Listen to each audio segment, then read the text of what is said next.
Adventure Time is one of my favorite shows ever. It's basically what I would describe as the perfect piece of family-friendly media. It's an episodic comedy series about a boy named Finn and his talking shape-shifting dog named Jake. They go on adventures together in the land of Ooo and live in a giant treehouse. This is the basic premise of the show, and right off the bat, from episode 1, the show thrusts you right into Oo's world and the type of life forms that live there. We start off with Finn and Jake having an adventure in the Candy Kingdom with Princess Bubblegum, who's a very important character throughout the series. This is one of the best things about this show from the get-go, its world and various creatures found in it. The land of Ooo is an extremely diverse and fantastical place that's large in scope, and almost anything can happen in it. It's fun and whimsical, and you see this fantastical, magical world mostly through the eyes of a regular human being, and is not so regular but still relatively normal dog brother. As a result, there's a lot of fish out of water elements as Finn and Jake are seeing this world and a lot of the scenarios that occur in it for the first time. This show is like every kid's dream. Hanging out in the world's best treehouse and going on adventures in a magical and fantastical land with your friend. The very premise of the show is just perfect for the format of an 11-minute episodic comedy series. From the get-go, it seems like Adventure Time was designed to be a universe where tons of different types of stories and ideas could take place, and that's what's kept it so interesting throughout its runtime. There are so many interestingly designed locations, fun characters, and wacky concepts that are explored in Adventure Time, and they're all beautiful visually. The world also has a lot of structure and depth. There are various kingdoms throughout the land that are explored and developed as the show goes on, mainly the Candy Kingdom though. Since the world is so huge and fantastical though, there can also be one-off or minor locations that are explored during some episodes. Everything about the show's setup is perfect, and the comedy and writing during each episode is really strong. The show just has this quirky and fun charm that runs throughout every episode. Everything is just so fun and enjoyable. It's so fast-paced and it's just amazing all throughout. Every episode feels like the writers and all the animators and creators that were involved with it just had so much fun making it. The show has something really special though that makes it really stand out among a lot of children's cartoons, especially at the time that it came out, and that is an ongoing sense of storyline and continuity throughout the series. And in my opinion, this is something that the show handles brilliantly. Throughout the show's runtime, there are large-scale conflicts and story arcs that will appear periodically throughout Finn and Jake's adventures. They usually involve looming threats that get defeated and then return periodically throughout the series,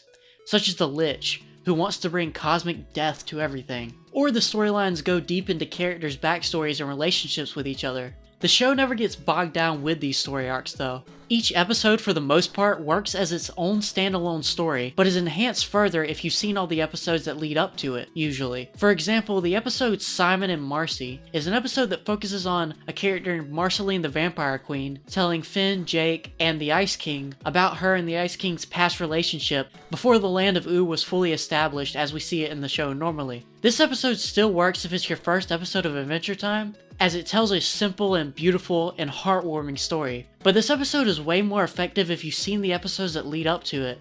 There are some important episodes that hint at Marceline and the Ice King having a past relationship with each other, like the episode I Remember You, for example, where Marceline and the Ice King sing a song together that hints that the Ice King and Marceline had a past relationship, and that the Ice King's mental state has changed from something that it was in the past. The storytelling in this show lends itself well to its format, as it doesn't always have to abide by a tightly constructed narrative. At times, Adventure Time can be a fun show about going on crazy adventures with your friends, and at other times it can dip into more serious and personal character relationships and large-scale world events, and have it all feel natural. It's brilliant to see it all play out, and all the characters grow and change over time. Every piece of character development is taken into account, and even the most minor characters like BMO, who is Finn and Jake's talking Game Boy, get their own episodes in focus. Two characters that get a lot of focus throughout the series are Marceline the Vampire Queen and Princess Bubblegum, who have had a past romantic relationship, and this is implied a lot throughout the series, and is made official in the final episode. A lot is implied about their past relationship, why they broke up, why they act the way they act towards each other now, and it's all great to see all the little hints that the creators threw in to display this. The Ice King, as I mentioned before, used to be a very different person in the past, and getting to see how he changed into a crazy lunatic is one of the most heartwarming and genuine stories told throughout the series. Also, getting to see his relationship with his wife Betty get explored was very touching. And there's so much more stuff in the show that gets explored and developed, such as who Finn's parents really are, Finn losing his arm, the character Susan Strong. There's a character called Cinnamon Bun who appears to just be a one-off nothing character but actually gets some development. It's just so good. There's so many character moments and things that get explored and developed upon in Adventure Time. It's just crazy to see it all. But the character who gets the most development and who has some of the most interesting arcs in the series is Finn the Human, the main boy of the show. Finn's growth and development throughout the series is the best thing about this show. He goes through one of the most natural and human character arcs I think I've ever seen in an animated show. And it's so natural and real feeling that you don't even notice it all that often unless you reflect on it. Finn's mannerisms, his height, his voice, and his outlook on life change in subtle ways throughout the show. And this in a way reflects the real life growth of the actor who plays him, Jeremy Shada, who was young when he first started voicing Finn, but grew and his voice changed throughout the series. He naturally reflected this in the character of Finn, even giving Finn intentional voice cracks at certain points in the series. Finn's personality also becomes more mature emotionally as we see him make mistakes in relationships throughout the series and grow as a person. The episode Dungeon Train is one of my favorite episodes in the series because it's one of the episodes that made me realize just how far Finn had come as a character.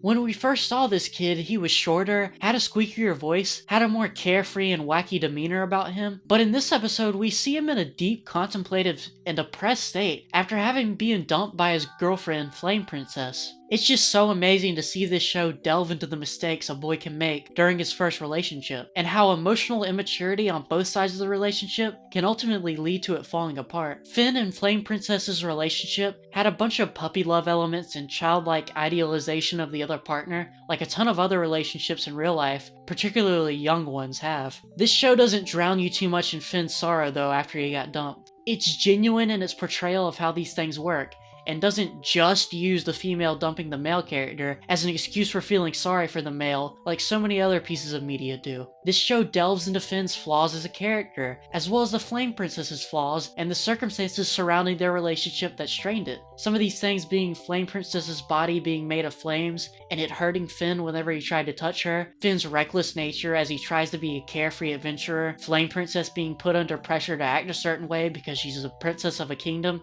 and Finn lying and manipulating Flame Princess in certain ways. The whole relationship just feels real. It just feels like it has heart and soul, while still being fun and having that wacky Adventure Time aesthetic. And that's something that's so great about this show. It has some of the most genuine and oddly realistic portrayal of character relationships I think I've seen in a show.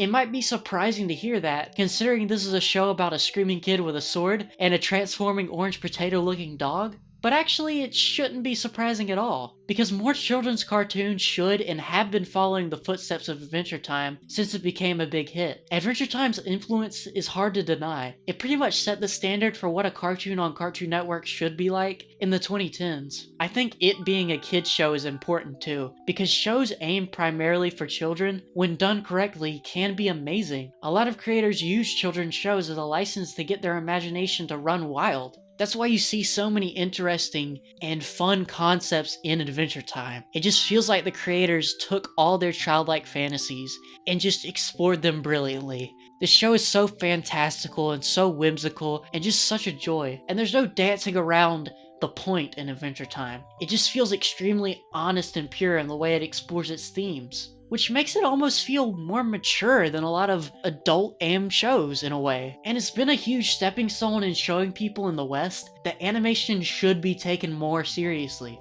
It's one of the most gorgeous, beautiful, and intricate works of fiction I think I've ever experienced. I love it a lot. Thanks for watching.